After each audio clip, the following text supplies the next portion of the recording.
आसानी से उन उपायों को कर सकता है और उसके लिए आपको ज़्यादा मेहनत करने की भी आवश्यकता नहीं पड़ेगी। जल्दी से कीजिएगा इन उपायों को ताकि आपको जीवन में पूरी तरीके से लाभ मिल सके और आपके जीवन की हर समस्या दूर हो सके।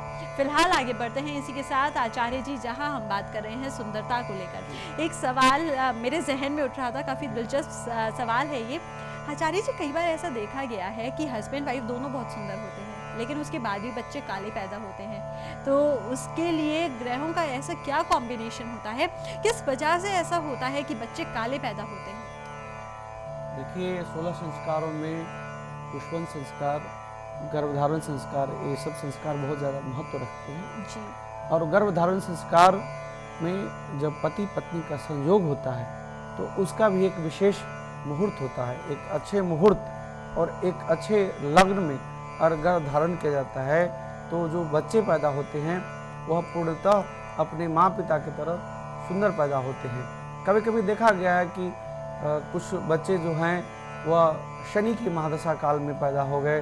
तो शनि की महादशा काल में जब बच्चे पैदा होते हैं और उनकी शुक्र और चंद्रमा की युति आपस में नहीं बनती है तो ऐसे बच्चे को देखा गया है कि गोरे न होकर के काले हो गए हैं, रूपवान न होकर कुरूप हो गए हैं, जिससे कभी कभी माता पिता को लगता है कि हमारे बच्चे हैं भी कि नहीं, ज़्यादा परेशान हो जाते हैं।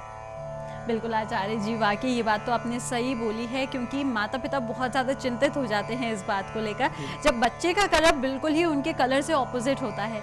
चलिए, एक और सवाल हाथ के हाथ मैं आपसे पूछ लेती हूँ। अगर बच्चे सुंदर पैदा हों, हमारी ये कामना है, हर कोई ये चाहता है कि उनका बच्चा सुंदर हो, तो उसके लिए क्या ऐसे उपाय करने की आवश्यकता है जिससे उनका बच्चा जो होने वाला है वो वाकई सुंदर पैदा हो? देखिए, सुंदर पुत्र की प्राप्ति के लिए भगवान विष्णु का विष्णु सहस्त्र नाम का अपने घर में पाठ कराएं, गोपाल सहस्त्र नाम का पाठ कराएं।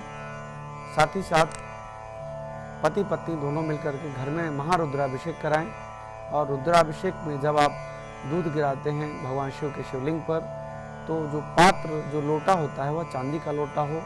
दूध में थोड़ा सा शहद और हल्दी मिश्रित करके अगर चढ़ाते हैं और अपने पुत्र की या पुत्री की कामना करते हैं तो जो संतान आपके घर में आते हैं वो बहुत सुंदर आते हैं, आकर्षक आते हैं। बिल्कुल आचार्य जी, तो यहाँ पे दर्शकों सुन लिया है आपने एक बहुत ही छोटा सा बेहद आसान सरल सा उपाय। जल्दी से अगर आप भी ऐसे ही कामना करते हैं कि आपके बच्चे सुंदर पैदा हों तो उसके लिए आपको इस उपाय को जल्दी से करना पड़ेगा, क्योंकि अगर समय निकल गया तो बाद में आप यही सोचते रह जाएंगे कि काश आचार्य जी ने जो उपाय सुझाया था हमें उस उपाय को कर लेना चाहिए था। तो चलिए दर्शकों, जल्दी से इन उपायों को आपको करना है और जीवन में पूरा लाभ उठाना है। इसी के साथ आगे बढ़ते हैं हम। एक सवाल मैं आपसे जानना चाहती हूँ आचार्य जी, जहां हमने यहाँ पे सुंदरता को लेकर बहुत सारी बातें की हैं, वहीं मैं आपसे जानना चाहती हूँ अगर आवाज़ को हम मधुर बनाना चाहते हैं, क्योंकि किसी किसी की आवाज़ ऐसी होती है कि कर्कश आवाज़ होती है उनकी, कुछ बोलते हैं तो ऐसा लगता है कि मारने वाले हैं अभी, तो अगर वो अपनी आवाज़ को सुधारना चाहते हैं, अपनी आवाज़ में मधुरता लाना चाहते हैं, तो क्या विशेष उपाय करने की आवश्यकता है? देखिए, विशेष उपाय करने के लिए मैं आपको बता दूं, जो अपनी आवाज़ को शुद्ध करना चाहते हैं उसे ओम का जप करना चाहिए और एक ध्यान मुद्रा में करें। ओम।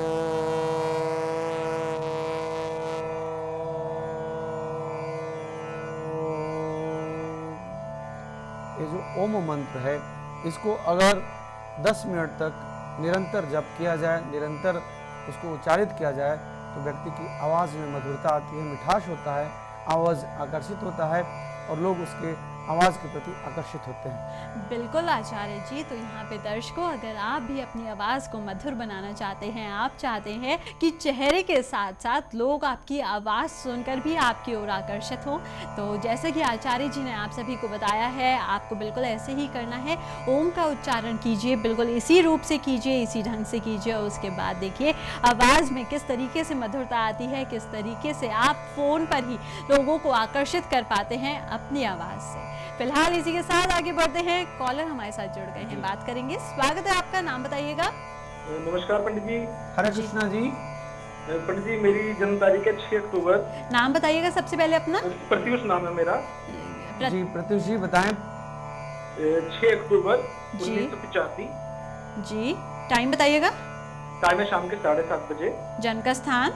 जन्म का स्थान है मुरादाबाद। जी, क्या जानना चाहते हैं प्रत्युष जी? देखिए, मैं पंडित जी आपको बताऊं, मैं टीवी लाइन से जुड़ा हुआ हूँ जी और मैं कोशिश कर रहा हूँ एंकर बनने की। जी तो शक्ल भी मेरी ठीक ही है, पर काम बन नहीं पा रहा। तो बताइए क्या मैं करूँ, कैसा उपाय कि मैं एंकर बन जाऊँ। फिलहाल मैं भी एक रिपोर्टर के तौर पे काम कर रहा हूँ पिछले 3 साल से। जी बिल्कुल। जी अभिषेक जी, बहुत अच्छा प्रश्न है आपका। आपकी जो कुंडली है वह कन्या लग्न की कुंडली है। आपकी कुंडली में जो राशि है वह मिथुन राशि है और जो शुक्र की स्थिति है वह सप्तमेश बैठे हुए हैं। शुक्र जो है वह उच्च राशि में बैठे हुए हैं। शुक्र जो है वह मीन राशि में बैठे हुए हैं, जिसका जो स्वामी होता है वह बृहस्पति होता है, लेकिन शुक्र जो है वह शत्रु भाव में बैठे हुए हैं। शत्रु भाव में बैठे रहने के कारण आपके जीवन में शत्रु का बहुत ज़्यादा संख्या दिख रहा है। आपके लोग लेग पुलिंग में बहुत ज़्यादा लोग लगे रहते हैं, जिसके कारण आप एंकर नहीं बन पा रहे हैं। आपको अगर बहुत अच्छा एंकर बनना है तो आप माँ भगवती की आराधना कीजिए। माँ भगवती का देव अथर्वशीर्ष का डेली पाठ कीजिए। इसके साथ साथ अगर तुरंत बनना चाहते हैं तो माँ भगवती के देव अथर्वशीर्ष का 1000 पाठ किसी सुयोग ब्राह्मण के द्वारा बुला करके अपने घर में कराएं तो निश्चित तौर पर आप एंकर बनेंगे। इसमें कहीं कोई संदेह नहीं है। आपके एंकर बनने के योग शुरू हो चुके हैं और जल्द से जल्द आप अपनी सफलता को पाएंगे। बिल्कुल आचार्य जी, तो चलिए यहाँ पे प्रत्युष जी, जैसे कि आचार्य जी का मार्गदर्शन आपने ले लिया है, उपाय जान लिए हैं, जल्दी से उपायों को कीजिएगा और हम उम्मीद करते हैं कि आपको आपका मन वांछित फल ज़रूर मिले। यानी कि आप एंकर बनना चाहते हैं, आचार्य जी का आशीर्वाद, आचार्य जी का मार्गदर्शन आपके सामने है, आचार्य जी की शुभकामनाएं भी आपके साथ हैं। जल्दी से इन उपायों को आपको करना पड़ेगा। सौंदर्य को लेकर एक सवाल और मेरे जहन में उठ रहा था। कई बार होता है कि लोगों का कद छोटा रह जाता है, तो चाहे चेहरा कितना भी सुंदर है लेकिन अगर कद छोटा रह जाता है तो उसके लिए क्या करना चाहिए? बिल्कुल, तो आप हमें कोई ऐसा छोटा सा उपाय बताइएगा जिससे हम अपने कॉन्फिडेंस को भी गेन कर सकें और साथ ही साथ हाइट को लेकर भी हमारी जो समस्या है कहीं ना कहीं वो थोड़ी सी कम हो जाए।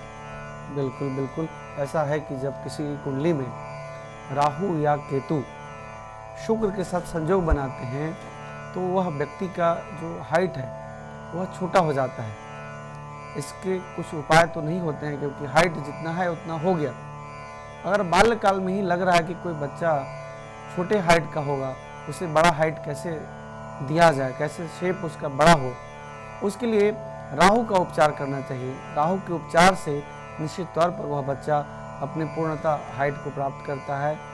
वह केतु के भी जप कराए या राहु के, दोनों के जप कराए तो उससे वह पूर्णता को प्राप्त करता है। बिल्कुल आचार्य जी, तो चलिए दर्शकों, एक बहुत ही छोटा सा उपाय आप सभी को हमने बता दिया है। इसी के साथ चलिए दर्शकों, अब वक्त हो चला है आप सभी से विदा लेने का, लेकिन करते हैं वादा अगले एपिसोड में फिर से होगी मुलाकात। तो देखना मत भूलिएगा अपना बेहद खास कार्यक्रम भाग्य विधाता। लेकिन जाने से पहले आचार्य जी, आपका शुक्रिया करना चाहती हूँ। नमस्कार। हरे कृष्णा।